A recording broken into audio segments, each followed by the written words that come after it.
नमस्कार. विचारांचा तारा न्यूज चॅनलमध्ये तुम्हा सर्वांचे सहर्षे स्वागत. कारंज्यात सुमित्रा उगळे व सहकाऱ्यांची भाजपमध्ये घरवापसी व होम मिनिस्टर कार्यक्रम उत्साहात.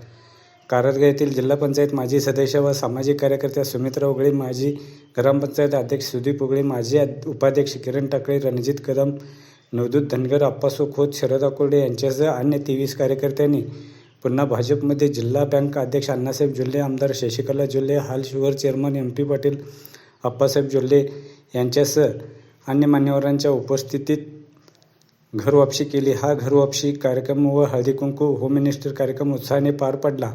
प्रारंभी छत्रपती शिवाजी महाराज पुतळ्यास अण्णासाहेब जोल्ले यांच्या हस्ते पुष्पहार अर्पण करून बसस्थानकापासून कार्यक्रमस्थळी मान्यवरांना मिरवणुकीने आणण्यात आले. यावेळी स्वागत व प्रास्ताविक सुदीप उगळे यांनी केले आणि जिल्हा बँक अध्यक्ष अण्णासाहेब जोल्ले, आमदार शशिकला जोल्ले यांच्यासह उपस्थित मान्यवरांचा सत्कार करण्यात आला.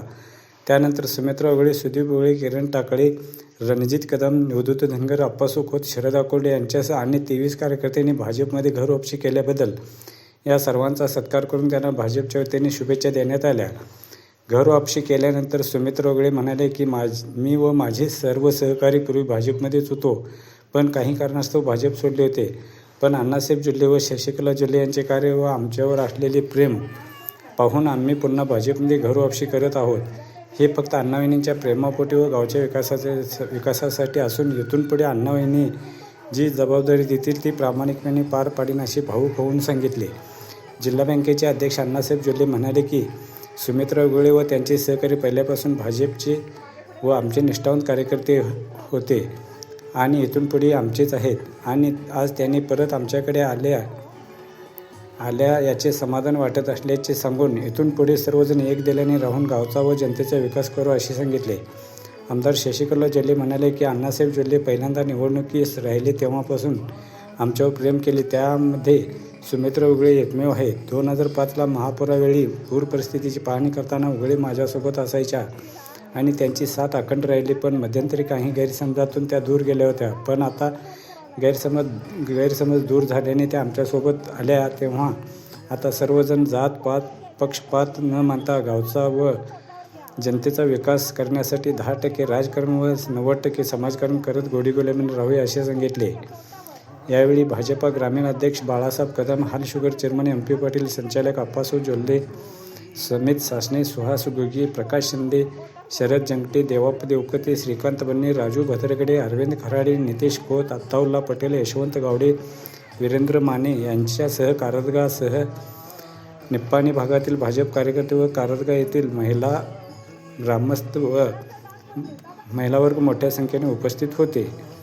तर यावेळी घेण्यात आलेला हळदी कुंकू व होम मिनिस्टर कार्यक्रम बोरगावच्या सुहासिनी बसन्नावर यांनी उत्कृष्ट प्रकारे निवेदन करून उपस्थितांना हसवून सोडले. तर होम मिनिस्टर स्पर्धेत प्रथम रोहिणी खामकर, द्वितीय पायल नाईक, तृतीय विद्या गावडे, चतुर्थ जयश्री बुडके व पंचम सोनाली खामकर यांनी नंबर पटकावून या स्पर्धेची रंगत वाढवली. या यशस्वी स्पर्धकांना मान्यवरांच्या हस्ते बक्षीस वितरण करण्यात आले.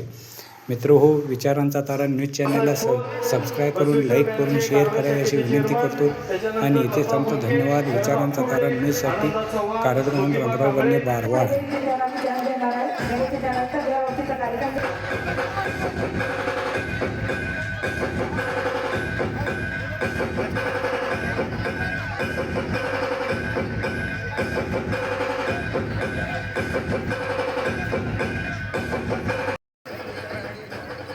त्याचबरोबर आपले सर्वांचे लाडके आपले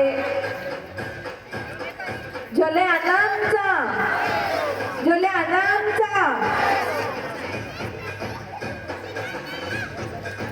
भारतीय जनता पार्टीचा पुढील कार्यक्रमाला सुरुवात होत आहे 2च मिनिटांमध्ये. त्याच्यानंतर एक फेरी होईल आणि लास्ट फेरीमध्ये वतीने कारंजा भाजपा परिवाराच्या वतीने त्यांचं मी स्वागत करतो. यानंतर आपल्या मागच्या लोकप्रिय आमदार, आपल्या कर्नाटक सरकारच्या माजी मंत्री आणि नेहमी आपल्या भागच्या विकासाची तळमळ मानत असणाऱ्या एक नेत्या, आपल्या सर्वांच्या लाडक्या आमदार माननीय शशिकला जोल्ले वहिनी यांचं सुद्धा सर्व भाजपा परिवाराच्या वतीने कारंजाच्या वतीने हार्दिक अभिनंदन स्वागत करतो. यानंतर आपल्या भागच्या 80,000 सहकार कारखान्याचे चेअरमन माननीय MP पाटील यांना मी व्यासपीठावरती आल्याबद्दल त्यांचा अभिनंदन. सर्वांनी या ठिकाणी कार्यक्रमाला उपस्थिती दाखवली. या सर्वांचं मी या कार्यक्रमाला त्यांनी आल्याबद्दल मी त्या सर्वांचं स्वागत करतो. आणि याच्या या कार्यक्रमाचा प्रस्तावना करायचं म्हटलं तर तसं बघायला गेलं तर प्रस्तावना करण्यासारखं आता जास्त मला वाटत नाही काय बोलायला पाहिजे. कार्यक्रमाची प्रस्तावना करायचं म्हटलं तर खरोखरच आम्ही सर्व आमचा जो भाजपाचा जुना ग्रुप होता एकच विषय होता की कारंजा मोठ्या गावाचा विकास करायचं म्हटलं तर खरोखर कुठं तर ज्या लोकांच्या मनामध्ये कारंजा गावाबद्दल आत्मीयता आहे, ज्या लोकांना खरोखर कारंजा गावाचा विकास करायचा आहे आणि ज्या लोकांना विकास करत असताना सर्व गोरगरीब जनतेची तळमळ बघून विकास करण्याचा जो ध्यास आहे, त्या लोकांनी जो ध्यास घेतलेला आहे अशा लोकांच्याकडे आपल्याला जॉईन व्हायचं आहे. म्हणून आम्ही सर्व आमचा जो भाजपापासून एक थोड्या दिवसासाठी जो काय तर आमच्या मनामध्ये गैरसमजाचा एक विषय झालेला होता तो विषय बाजूला ठेवून आम्ही सर्वजण आमच्या बरोबर असणारे सर्व आमचे साथीदार आम्ही सर्वजण परत अण्णा वहिनीच्या मार्गदर्शनाखाली या निपाणी तालुक्यामध्ये कारंजा गावाचा विकास करण्यासाठी कारंजा भागातील जनतेबरोबर काम करण्यासाठी भाजपा कार्यकर्त्यांच्यावर काम करण्याचा एक निर्णय घेतला. आणि हा रिकामं कसं जायचं म्हणून एक गाडी भरून एक मला वाटतं स्कॉर्पिओ काळी स्कॉर्पिओ भरून सगळ्यांना काय नाही काय फुलाची पाकळी त्यावेळेला सगळ्यांना ब्रेड बिस्किट जे काय जमव तेवढं आणून वहिनीने आमच्या सगळ्या लोकांना मदतीचा हात दिला आणि एक माणुसकी दाखवली. आणि त्यावेळेला आम्ही ओळखलं की जोल्ले वहिनी म्हणजे एक काहीतरी चीज आहे आणि ह्या महिलेला आपण सगळ्यांनी साथ द्यायचं आणि वर उचलून काय पण करायला नको दे पण आपण ह्यांना साथ देऊन वर घ्यायचं. आणि ज्यावेळेला वहिनींच्या आणि अण्णांच्या कानावर आम्ही घातलं की आम्हाला सुद्धा तुमच्यासारखं बचत गट करायचं आहे आणि वहिनीने आम्हाला बोलवलं आणि एक म्हणता एका दिवसात आम्ही 8 बचत गट केले आणि ही बातमी अण्णांच्यापर्यंत गेली. आणि अण्णांनी सांगितलं एवढं तुम्ही चांगलं महिला कार्य करताय तर जेवढे होतील तेवढे निपाणी तालुक्यात तुम्ही बचत गट करा. आणि बचत गटाच्या माध्यमातून इलेक्शन लढवायला सुद्धा सुरुवात झाली. या भागात मला वाटतं बीजेपी म्हणजे काय हे जरा सुद्धा काही माहीत नव्हतं, पक्ष कुणालाही माहीत नव्हता.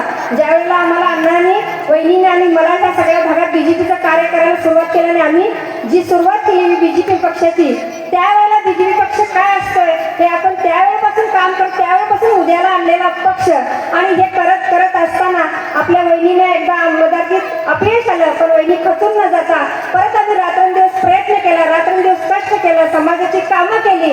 वहिनींच्या बरोबर रात्रंदिवस 24 तास असताना वहिनींना किती यातना झाल्या, वहिनींच्या बरोबर आम्हाला सगळ्यांना किती त्रास झाले, लोक आम्हाला काय काय बोलली कसं बोलली या सगळ्या घटनांचं आपल्याजवळ सगळी यादी असत. असं करता मी वहिनींना आमदार केलं.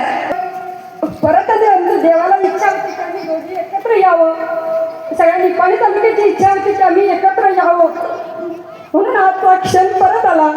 ज्यावेळेला वहिनीने माझ्या एकदा चौकशी केली आणि तुम्ही काय करता मी म्हटलं मला बाहेर कुठेही निपाणी मतदारसंघात पहिल्यांदा ज्यावेळी वहिनींना त्या कोविडच्या संदर्भात तिथं आलं, महापूर संदर्भात त्यावेळी आलं, त्यावेळी कालात बहुतेक मुगळे वहिनी सुद्धा घरी पडत नव्हता. आणि त्यावेळी वहिनीनं शशिकला वहिनी सोबत पाठवून द्यावं आणि त्यांनी सुद्धा काम करावं. कारण पहिल्यांदा मी दिलीप ओगळे सरांचं अभिनंदन करतो. त्यावेळेचं त्यांनी धाडस केलं आणि वहिनीनं बाहेर काढला. कारण तेव्हापासून आत्तापर्यंत बऱ्याच त्यांच्यावर काही कारवाई करायचा प्रयत्न केला तरीसुद्धा धाडसीनं त्यावेळेचं कष्ट त्यांनी सांभाळून घेतलं. आणि आता तर नंतर आम्ही अधिकार मागायला 3 वेळा आमदार राहिलं, आताचं काही अडचणच नव्हतं. परंतु त्या काळातलं बघितलं तर अशा प्रकारचं हे तिथं निपाणी मतदारसंघात भाजप वाढवायचं काम सगळ्यांना मिळून हे वहिनी आणि शशिकला जोल्ले वहिनी आणि उगळे वहिनी तेवढंच नव्हा आपण सर्व सोबत असून जे केलं ते सगळ्यांचं मी अभिनंदन करतो. आणि काही कारणास्तव आमच्याकडे चुकलं असेल, त्यांच्याकडे चुकलं असेल, त्यांनी म्हटल्यासारखं काय तर हे लागलं म्हटलं त्याच्याप्रमाणे आम्ही दूर गेलं असतील. परंतु आता मी आवर्जून सांगायचं इच्छितो की आपलं जुनं जे कार्य आहेत अजूनपर्यंत राहिला नाही. आणि थोडक्यात लोक असं वहिनीसारखं कोण बाहेर गेलं त्यांनी सगळं घर वापसी तर करायला लागलं आणि सर्व गावात सुद्धा करायला लागल्या. आणि इथलं जे मंडळी अजून सुद्धा आमच्याकडे आहे त्यांच्यावर आम्ही मांडल्यावर असं सर्व आपल्याकडे गेलेलं परत येत आहेत. त्यांनी एक शब्दाला सुद्धा नाकारलं नाही. आमच्याकडं कोणी आलं तर सुद्धा आमचं पक्ष मोठं होतंय, आमच्या गावाचं काम चांगलं होतंय. आम्ही सगळं एकत्रित करवा आणि कोणी आलं तर पण आणि खास करून तर उगळे वहिनी आणि त्यांचं ग्रुप आलं तर आमचा उत्तमच आहे. आणि सर्व प्रकारचं फक्त कारण तेवढंच नव्हा सर्व गावाला आम्हाला उपयोग होईल आणि भाजप वाढेल अशा प्रकारचं सांगितलं सर, त्यांचं सुद्धा मी अभिनंदन करतो. कारण हे आता देवापदेवकाचं जे सोम असतील, नितीश खोत असतील आणि सर्व नावं काही घेत नाही, सर्वजण मान्यता दिलं. कारण काही लोकात दुसरं नवीन यावं म्हटलं तर नको मानायची परिस्थिती येते. कारण इथं काहीही घडलं नाही, एकत्रित सगळेजण आलं तर आमचं चांगलंच होणार असं सांगितलं. आणि खरोखरच आम्हाला जल्लोळ कुटुंबियांना खरोखरच आनंद वाटला की अनेकदा उघडे ग्रुप आणि आपला जल्लोळ ग्रुप एकत्रित होऊन आता इथून पुढं निपाणी पक्षात काम करणार आणि नक्की पुढच्या काळात काही आपल्या पक्षाचं पंचायत असतील, जिल्हा पंचायत असतील. सहन करता बघा, मी बोलून माझं भाषण संपवतो, पुढं होम मिनिस्टर सुरुवात होईल. तर आज त्या घर वापसी कार्यक्रमाच्या व्यासपीठावरती उपस्थित असणार आहे. आताच आपले मनोगत व्यक्त केलेले आपले माजी खासदार जोल्हे उद्योग समूहाचे संस्थापक आणि परवानलेले अण्णासाहेब जोल्हेजी त्याला वापस आले. ते केंद्रबिंदू झालेल्या आपल्या सुमित्रा वहिनी, उगळे सर, सुदीप आणि त्यांचा सर्व टीम, त्यांनी आज भाजपामध्ये घर वापसी झाली. आणि खरोखरच आज हे कार्यक्रमामध्ये आल्यानंतर मला थोडंसं पाठीमागचं सगळं आठवलं. ज्या वेळेला 2005ला 2004ला सदलगा मतदारसंघ होतं, त्यावेळेला अण्णा त्यातून आमदारकीचं निवडणुकीला उभारले होते. त्यावेळेला आमचं मतदारसंघ सदलगा होतं, निपाणी नव्हतं. आणि सदलगा मतदारसंघामध्ये ज्या वेळेला जोल्हे अण्णा निवडणुकीला उभारले भाजपाच्या माध्यमातून, त्यावेळेला आमच्याकडं भाजपा हे कुणालाही माहीत नव्हतं. भाजपा पक्ष म्हणजे काही कुणाला देखील माहीत नव्हतं. आणि तरी सुद्धा आपण निवडणुकीला उभारलो आणि 19,000 मताधिक्यानं आम्हाला हार पत्करावं लागला, अण्णांना हार पत्करावं लागला. त्यावेळेला पहिल्यांदा मी लग्न झाल्यानंतर अण्णांच्या पहिल्या निवडणुकीला मी पहिल्यांदा घरातनं बाहेर पडलो होतो. कारण आमच्या नंदूबाई येत होत्या, आमच्या आणि वरिष्ठ महिला सगळ्या एकसंब्याच्या प्रचारला येत होत्या. त्यावेळेला सगळेजण विचारायचं, तुम्ही बहीण आलाय, तुम्ही वहिनी आलाय, परंतु तुमचा मिसेस कुठं आहे, अण्णांची मिसेस कुठं आहे म्हणून सगळे विचारायचे. आणि त्यावेळेला सगळे येऊन मला विनंती केलं की सगळं जाईल तिथं तुला विचारायला लागल्यात आणि तू देखील प्रचारामध्ये यायला पाहिजे. आणि त्यावेळेला तुम्हाला सगळ्यांना माहीत आहे की माझा मुलगा, मोठा मुलगा ज्योतिप्रसाद मतिमंद बाळ म्हणून होतं. ते 1 वर्षाचं बाळ होतं. त्याला सांभाळून मी बाहेर यायचं म्हणजे खूप कठीण परिस्थिती होती. तरी पण विचार केला की आपल्या घरातून आपले मिस्टर ज्या वेळेला निवडणुकीला उभारतात त्यावेळेला माझं पण कर्तव्य आहे की त्यांना मी साथ द्यायला पाहिजे.